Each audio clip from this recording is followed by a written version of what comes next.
Website එකේ නම තිබ්බට ඒකට යන්න කියලා කොහෙවත් සඳහන් කරලා නැහැ කියලා අපේ හාමුදුරුවන්ට පහදා දෙන්න කලින් හරිනි. ඒ වෙබ්සයිට් එකේ ඒ නම අපේ ආදරණීයන් දරුවන්ගේ 6 වසරේ දරුවන්ගේ ඒ පොතට සඳහන් කළේ කවුද කියන එක ඔබ සෙවිය යුතුමයි. දරුවන්ගේ අනාගතය වනසන්නට මේවන් ක්‍රියා කළේ කවුද කියන එක තාමත් සොයාගන්නට බැරි විලා තියෙනවා.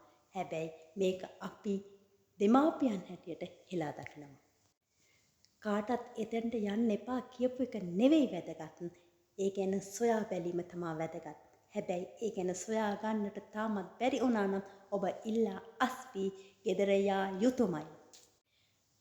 තවත් පාඨපක්ෂ වලට කඩේ යන අම්මලා තාත්තලා සිටිනවා නම් දැන්වත් දරුවන් ගැන සිතන්න. තමන්ගේ දරුවන්ගේ අනාගතයට කැලලක් එක් කරන්න යද්දී ඒ මිනිසුන්ට ගෞරවයක් දෙන්න යන්න එපා. අපේ රටේ ආදරණීය දරුවන් වෙනුවෙන් මේට සාධාරණයක් ඉටු විය යුතුයමයි.